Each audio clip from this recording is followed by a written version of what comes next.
What's up guys, Kyle here again, and today we are going to check out a pedal that actually benefits veterans. This is the Armistice by Westminster Effects. Alright guys, hope you're doing great out there today, and thank you for joining me on the second channel. If you like high gain belligerents and you're not already subscribed to this channel, I would really appreciate it if you would do that now. Thanks! So guys, as I mentioned today, we are checking out the Armistice by Westminster Effects. This pedal is a really unique overdrive circuit. It's not like one I've ever used or heard before. In speaking with Cody at Westminster Effects, he actually said that this is a pretty unique circuit. And honestly, having tested the pedal out a little bit before this video, I can tell you it definitely does not sound, it definitely doesn't operate like anything that I've played before. So the reason that I am doing this video though is because part of the sale of these pedals actually goes to helping Guitars4Vets. Guitars4Vets is a foundation that essentially helps veterans with PTSD by giving them guitar lessons as a way to basically take their minds off of things. And no, I'm not a veteran myself. I respect those who have served and am more than happy to help show this pedal in order to benefit this foundation. So this is not a paid review. Cody did send me the pedal to share it with you guys here on the channel, but the reason that I am doing this is because it benefits veterans. I don't make anything out of it. Just wanted to be upfront with you guys. I will link to where you can buy this pedal from Pedally. That is the dealer who is selling these for Westminster. These are a limited run, and $40 of every pedal sale goes towards Guitars4Vets. So we are gonna check this pedal out on my 6505 1992 original. We're gonna check it out with this guitar in E standard. This is my PRS McCarty SE 594 single cut, and with my Gibson Les Paul faded here that is actually currently tuned to C sharp standard. So we're gonna see how it operates both in standard tuning and for lower tunings. All right guys, so I have this 6505 1992 original hooked up into my Mojo Tone Grand Canyon cab. We have an SE Electronics V7 on the Vintage 30 in that cabinet. The only boost that we're gonna be using throughout the video is the Armistice. So I'm basically gonna play, turn a bunch of knobs, and then I will give you my thoughts on E standard after I'm done playing, and then I'll give you my thoughts on the C sharp standard after I'm done playing. We're gonna keep it nice and simple. Here we go.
All right, guys, so my thoughts on the pedal in E standard. First off, this thing has a lot of output and it also has a lot of tone shaping features. The first switch that we enacted was the cut switch. The cut switch, obviously in the up position, was very bright. It was cutting.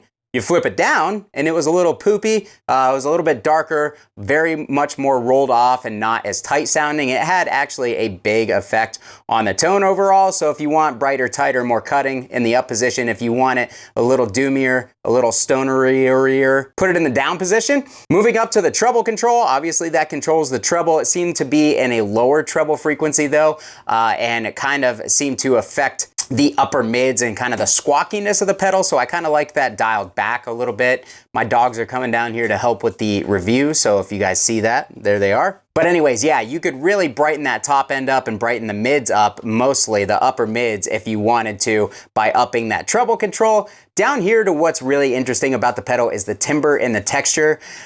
They both seem to affect the tone in a similar way, but different at the same time. The timbre seemed to affect more of the lower mids and the reaction there. The texture seemed to affect the upper mids, and the frequencies that they seemed to affect were not super far apart. But if you wanted like a really, again, kind of that modern MIDI style of mids, you would bump up the timbre, bump up the texture quite a bit. If you wanted it to be a little fuller and thicker, you could back those off, as well as the treble and the cut. So this thing goes from being very dark and just having a lot of output and really pushing the front end to being very bright, as well as having all of that hot output and tightening up the signal pretty significantly for the amount that we are pushing the front end. So with all that being said, let's check it out on the C# standard guitar.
All right guys, so in the lower tuning, it definitely does not cut as much low end as something like a TS9 or an SD1, but it still like remains punchy, even though it's not cutting a lot of that low end out. So that's one thing that I really like about this pedal, is how punchy your signal remains, even though you are tightening things up and you're hitting the front end of the amplifier a little harder. It doesn't overly compress and remove all the dynamics from your right hand. And in fact, when you really hit it with your right hand, it leads to a very, very punchy sounding palm mute.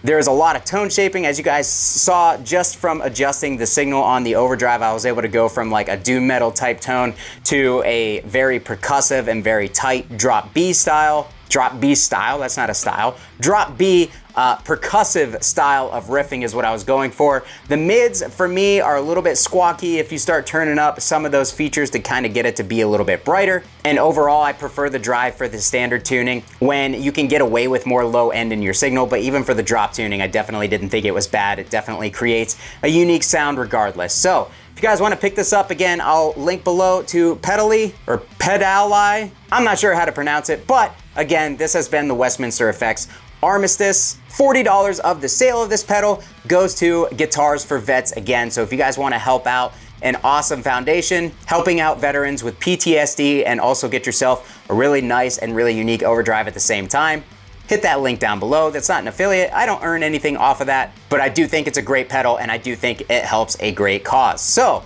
with that being said, I'm gonna get out of here. Make sure to hit that like button if you like the video, subscribe if you're not already subscribed to this second channel, and of course, let me know what you thought about the pedal and if you're gonna pick it up down below in the comments. Thanks so much for watching, guys. Kyle here again. We'll see you next time.